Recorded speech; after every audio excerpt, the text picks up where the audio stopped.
Сәуір болмай тәуір болмас. 9 ай суық, қалған 3 айында өте суық болатын Астанада бас қосқан Жайдарманның үздік әзілдері эфирде. Мен Нұрмахан Мұханұлы, алдағы 20 минут сіздермен біздер әзіл әлеміне сапар шегетін боламыз. Өмірдің 5 минутқа ұзартқысы келетін таныс туыстарыңыз болса, теледидар алдына шақырып, даусын қаттырақ шақырып қойыңыздар. Жайдарман ойындарын өзіміздің Есен ағамыз емес, өнер адамдар, яғни белгілі театр директоры Уалибек Абдраимов жүргізгенде қалай болар еді?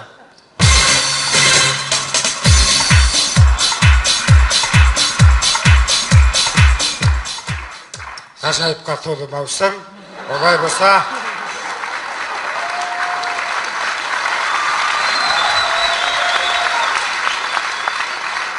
біз маусымды бастаймыз.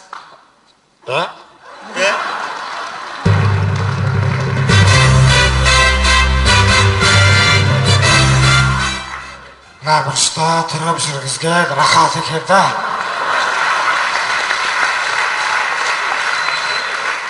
Олай болса, маусым ашарды бастаймыз. Жігіттерге сәттілік. Рахмет! Құрметті достар, 90 жастағы атамыз бен 70 жастағы атамыздың әңгімелері. Ассаламағалейкум ата. Уалейкум, қалай дәу жігіт боласыңдар ма? Ой, әзілдері қарасаңдаршы. Гүл өссе жердің көркі, қыз өссе елдің көркі демекші 21 ғасырдың қыз алып қашуы. Жылай бермеші. Мамам уайымдап атқан шығар. Мамаң уайымдап атқан жоқ, сен алып қашкетін қуанып атыр қазір. Қойыңызшы. Жылай берсек, үйіңе апарып тастайын мамаңа.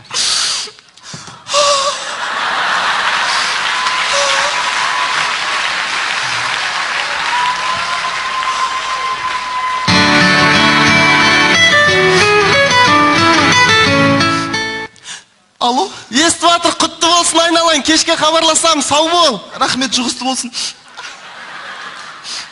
Не ғой, жолшыбай дүкенге соғып кетейікші? Не үшін? Енді кәмпит пішін аяқтап құрсын құрғол барған диот шығар. Міне, енді өз-өзіңе келе басты.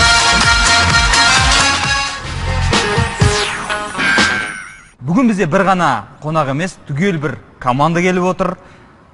Сонау 7-8 жыл бұрын Жайдарманда ерекше ойынмен көзге түскен Көзілдірік командасы. Жігер Әзбергенов, Алмас Тоқабаев, қош келіпсіңдер. Рахмет. Қалай өздеріңді қалай сезініп отырсыңдар?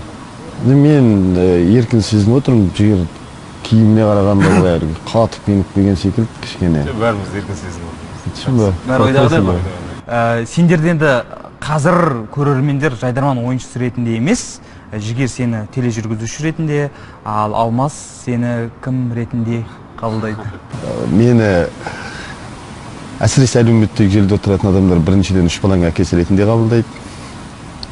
Одан кейін сосын Жайдарманның тұрақты көрермендері сені залда отыратын не істеп отырғанын білмейді, алдында компьютерға көміліп алып бүйтіп отыратын адам ретінде қабылдайды. Жалпы негізгі қазір қызметім сол Жайдарманның арнайы сайты бар, www.kazkvn.kz деген, соның әкімгері болып қызмет етемін.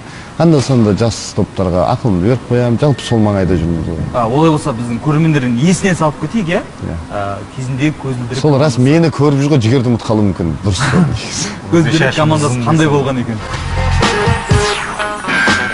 Ұлы Абайдың жерінен келген қонақтарымыз, Семейден келген Көзілдірік КВН командасы. Армысың Астана, алдарыңызда Семейден келген Көзілдірік КВН командасының 75% шығып тұр. Қарсы алыңыздар, біздің 25%.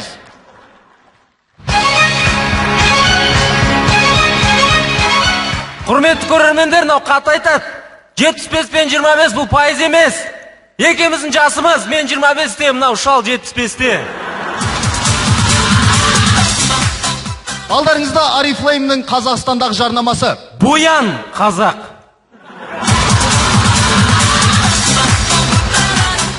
Келесі көріністі бізден басқа ешкім көрсете алмайды. Сонымен миниатюра Тарахан. Ей, мұртына не болған? Кеше хозяй кітапшкемен бірақ ұрды. Алмас, сен білесің бе, осы КВН аяқталғаннан кейін КВНшіктердің барлығы жиналып, бір сборный жасап, жеңіспен футбол ойнайды. Кәдімгі жергілікті жеңіспен? Иә. Оған КВНшіктердің бәрін жинап, қажеті қанша жалғыз барсаң жеңіп кетесің. А вот Қазақстанның құрамасы болса, онда қиынырақ, онда екеуміз бар керек болады.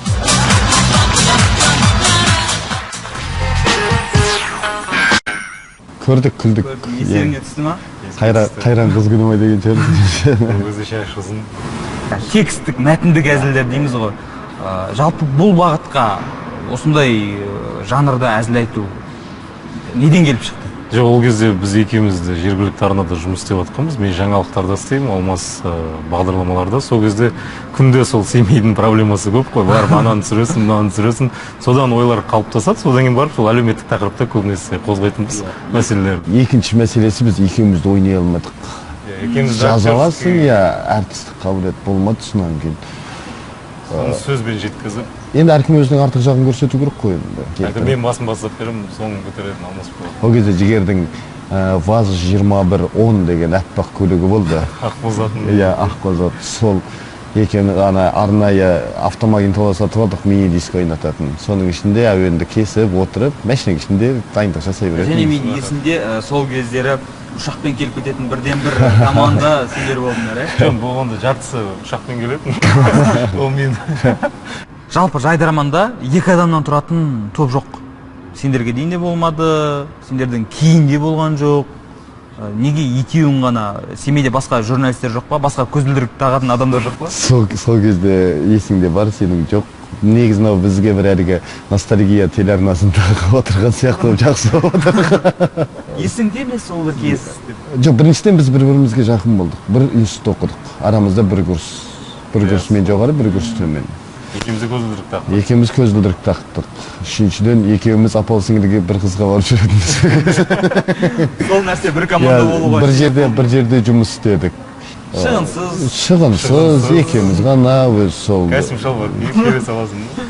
Сонда түнде дайындалған кезде де бірің үйіңе бірің қонасың да 5-6 баланы қайда сыйдырам деген әңгіме жоқ, сондай.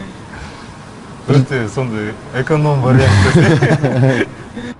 Енді сол көзілдірік командасының тағы да бір әзілдеріне көз жүгіртсек. Бір үй алып алайық бір.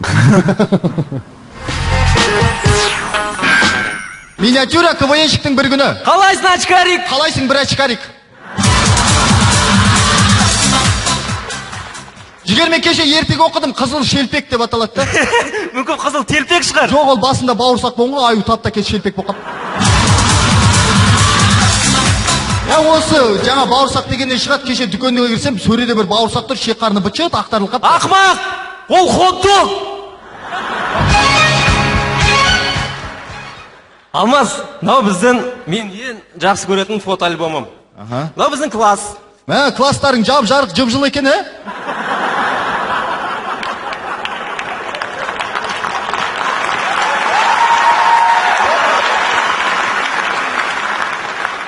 түсінбей тұрған балалар қайда? Айтып тұрмын ғой, бұл біздің класс деп, кабинет мынау. Мынау біз походта. Походқа жүнт шығады екенсіңдер сендер. Бақанда 7 сосиска алып ғой? Қайдағы 7? Сен кім деп тұрсың, біз 7 сосискамен походқа шығады. 8 сосиска алып барғанбыз.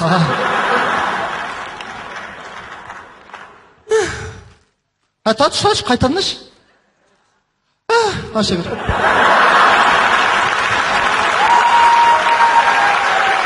Алмаз, мынау бар ғой мен ең жақсы көретін фотом. Мынау мен ортаң саусағым неме тікенек кіріп кеткен.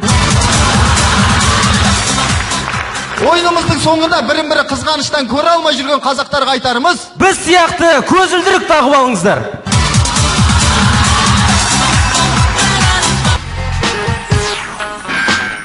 Жігер, сен жаңа спорт комментаторсың, жаңалықтар жүргізесің. Арасында әзіл кетіп қала ма? Жоқ, әлде салмақтылықты сақтап қаласың ба? Қазір бізде біраз еркінде, қасымызда әріптесім бар ғой, екеуміз жүргізетін. Кейбір әдемі бір... Оған да көзілдірік кигізіп қой. Кейбір жақсы бір материалдар шығып жатқан кезде, соған бір өзін екеуміздің арамызда бір диалог құруға да болады. Сол кезде әзілдеп кететін кез болады. Сол мен әріптесім тұрып, сен КВНщиксің ғой, сен бір нәрсе айтып жүрсеңші осы жерде дегендей болады. Ал футбол жүргізген кезде ойын сол тек футболда болғаннан кейін әзіл туралы ойламайсың, бірақ енді реті келіп жатса, әрине айтып кеткенде дұрыс. Алмас, сен қазір мынау демеушіміз болашақ деген команданы, топты дайындап жүрсің. Бұл сенің осы команда дайындаудағы алғашқы жобаң ба? Екеуміз Семейдегі мектеп лигасында редактор болдық. Сол кезде мына кейіннен шыққан, осы Семейден шыққан Достар КЗ, Альянс, Серлер, Медунивер, қазіргі шығып жүрген Алашұлдары, балалардың барлығы сол кезде мектеп оқитын балалар еді. Соларға сендер үйреттіңдер? Иә, соларға біз үйреттік. Алғаш Шығыс лигасы Семейге барған кезде Альянстың қазіргі құрамы жиналған кез болатын. 15 бала не істерін білмей жүретін. Сол кезде мен қалжыңдап отырып, қойыңдаршы па билеңдер деген. Содан билікке тоқтата алмай жүрмін. Содан соңғы 2 жылда кәсіби деңгейге көше бастадық. Демеушіміз болашақ, жоғарғы лигада Нұрзайсан, премьер лигадағы. Сонымен сол 18-20 жастағы балалардың ойындай ойлай аламын деп өзім ойлаймын. Ойың сол дәрежеде қалып кетті ма? Ойлай аласың, сондай қабілетің бар. Иә, сондай қабілетім бар деп ойлаймын. Негізі жалпы саясат жайлы айтуға болады. Жоқ, бұл әрине қалжың ғой. Негізі ол 20 жастағы баланың деңгейі деген Жайдарманда қате пікір ол. Себебі білім керек алдымен не болса да. Білімсіз адамнан жақсы Жайдарман шықпайды. Бұл факт. Әр нәрседен хабардар жаңалық болуың керек. Мысалға мен жігермен қазір отырып, бір жерде кездесіп, бір шай ішкен кезде, бұл жаңалықтың қайнаған ортасында жүр ғой. Ана жерде андай болып жатыр екен, мындай да мындай болып жатыр екен. Иә, бұларың ақымақ па, мынау деген не сұмдық деп жаңалықтар жеткізген кезде, мен соны идея ретінде бір жігер сенің негізгі ақпарат көзің. Иә, бұрыннан солай өзі, бұрын команда болғаннан солай өзі. Мен өзі әзілді көп жазбайтын ғой. Анда-санда соңғы кезде бір-екі рет Алмасқа әлеуметтік желі арқылы хабарлама жіберемін да, мынандай бір әзіл десем, Алмас маған телефон шалып, бәрі дұрыс па, амансың ба, не болып жатыр? Қалын өліп жатады да. Жайдарманның көрермендері бұрын сол 16 мен 18 жасындағы мөлшермен Қаскелең ауылында тұратын қыздардың көретін ойыны болатын, иә. Қазір деңгей өсіп келе жатыр, үлкен ел ағалары да қарай бастады. Тіпті вице-министрдің өзі Әділқазы алқасында тұрады. Бұл демек вице-министрдің өзінің 20 жастағы деңгейде деген сөз емес қой. Демек ол Жайдарманның деңгейі өсті дегенді білдіреді. Олай болса жаңағы өздерің кезінде алғашқы Жайдарманды үйреткен командалардың ойынына да көз салайық. Қытайдың бір ауылында бір жанұя олимпиада көріп отыр екен.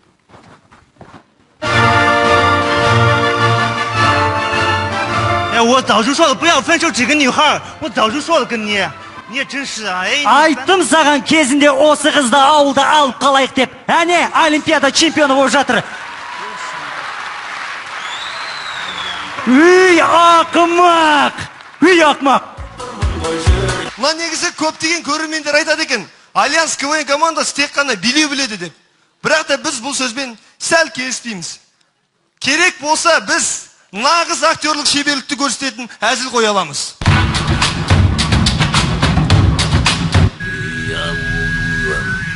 Тақсыр. Біздің хандықта ұрлықшылар пайда болыпты. Оларды міндетті түрде жазалау керек. Бұл жерде қожаның кінәсі жоқ.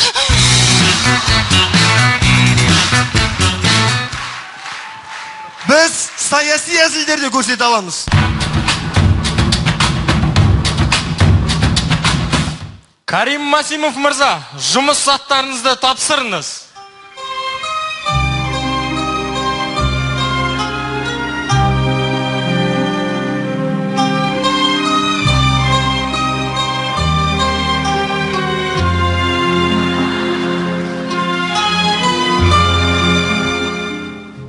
Сіз ештеңе ұмытқан жоқсыз ба?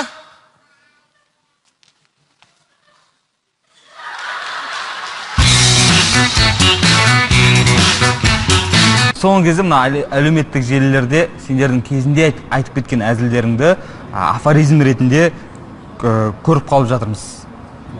Жалпы сондай бір авторлық құқықтарыңды қорғап, оларға шығып көріңдер ма?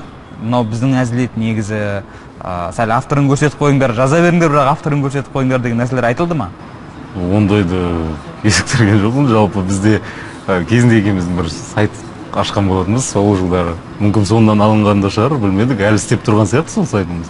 Абай атамның өлеңін өзі сияқты қылып, өзінікі сияқты қылып микроблогқа жазып қойған қасында біздің әзіліміз деген түгеміз. Жігер өзің Жайдарманға қаншалықты жақынсың қазіргі уақытта? Ол міндетті түрде бар ғой, КВН бұл диагноз ғой. Бұл анда-санда бір жиын тойда отырған кезде ой екеуміз бұрынғыдай бір қойып жіберейік деген әңгімелерді бірінші айтатын жігер арамыз. Достардың, класстастардың бойында сондай жерлерде ойнап шығатын. Екеуміз әрі той жүргіземіз, әрі видеоға түсіреміз бейнеге. Одан кейін мен тілек берген кезде Алмас тілек айтушылар түсіреді, одан кейін екінші кезекте ол берген кезде мен түсіріп тұрамын, сол екеулер жүріп сол тойды басқарып. Барлық жағынан экономдаған екенсіңдер. Алмас, енді өзің жаңа kaskvn.kz сайтының әкімгерісің. Ол жақта қандай жаңалықтар болып жатыр? Сайт негізі үнемі 24 сағат қарауда бүкіл Жайдарманның қай ауданда, қай ауылда қандай ойындар болады, болды, қалай өтті, суреттері барлық толық ақпарат мүмкіндігінше қамтылған. Және тағы бір ерекшелігі біз сауаттылыққа өте басты назар аударамыз. Қате жазылған пікірлер біздің сайтқа жарияланбайды. Күніне қанша адам кіреді сайтқа? Күніне есептегіш бар, бір 5.000-нің көлемінде, 5.000 мен 12.000-нің арасында. Негізі әлгі ойындар болған кезде біз онлайн репортаж береміз ойын күндері. Жоғарғы лига мен премьер лиганың сахнада не болып жатқанын бірден мәтінді салып отырамыз. Сол бетті жаңалау арқылы не болып жатыр, кім қанша балады. Содан қараған. Сондай кездерде тіпті бір отырған кезде 25-30 мыңға дейін кетіп қалады. Сендерге бір өтініш бар. Бағдарламаның соңында мен көптен бері ойлап жүрем, осыларды қалай көндірсем екен деп. Екеуіңде көзілдіріктерін шешіп. Негізі. Қалай көзілдіріксіз адам қалай көрінеді? Көзілдірігін шешкенде мұншада ғана шешеді. Көріп қайсың ба? Ал, бір-екі үш күн. Жалаңаш отырған сияқты болады. Бүгін бізде қонақта болған көзілдірік командасы. Ал біз әрі қарай жалғастырамыз. Мүлдем оқиға болмаған жағдайда журналистің өз ойынан шығарған жаңалығы. Аязби, әліңді біл, құмырсқа жолыңды біл деп халқымыз бекерден бекер айтпасы керек. Әне-міне дегенше қылышын сүйретіп, қыс мезгілде табалдырығымызды аттады. Ал өз тіршілігімен ешкімге зияны жоқ құмырсқалар қақаған қыста қайда барарын білмей отыр. Оларға жанашырлықпен қарайтын да шенеуніктер жоқ. Әсемпаз болма, әрнеге, өнерпаз болсаң, арқалан. Сенде бір кірпіш дүниеге кетігін тапта, бар қалан деп Ұлабай жырлағандай, құмырсқалар да ешкімнен көмек күтпей, өздері қам жасауда. Өткені жылы баспана сұрап бармаған мекемесі, ашпаған есігі қалмаған. Үкіметтен үмітін үзген жәндіктердің ендігі амалы, әупірім деп болса да, бір амалын тауып, қыстан аман есен шығу. Несиеге болса да үй алуды көздейтін құмырсқаларға ешкімнің көңіл аудармай отырғаны бәрімізді қынжылтады дейді Дүниежүзілік құмырсқалар ассамблеясының бас хатшысы Ерхан Бақбергенұлы. Еркін Таңатқанұлы, Қазақстан ұлттық телеарнасы, Астананың мына жағынан. 17 ғасырда біздің қыздар мектепте. Қыздар, қараңдар, алпамыз, қобыланды. Толағай. Дәл осы жағдай бірақ 21 ғасырда. Қыздар, қараңдар, Кученпё. Ким Санбум. Алмаз Кешкенбаев. Ол кім?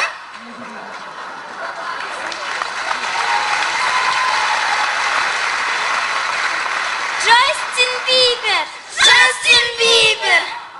Қазақ қыздары бірге. Қыздар, мен осы біздің әпкелерімізді түсінбеймін. Неге? Олар қай-қайдағы мысыққа ұқсаған кәрістерге, маймылға ұқсаған негрлерге ғашық болып жүрді. Өзімізде де бар ғой, көкірегі ояу, көз ашық, мысыққа, маймылға ұқсаған жігіттер. Қазақ қыздары бірге.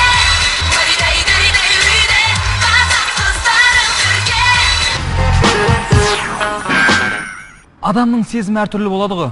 Жасы 40-тан асқан бір апамыз қоштасқың келмейді әнін тыңдаса, алғашқы махаббаты есіне түсіп, әлі күнге дейін көзіне жас алады екен.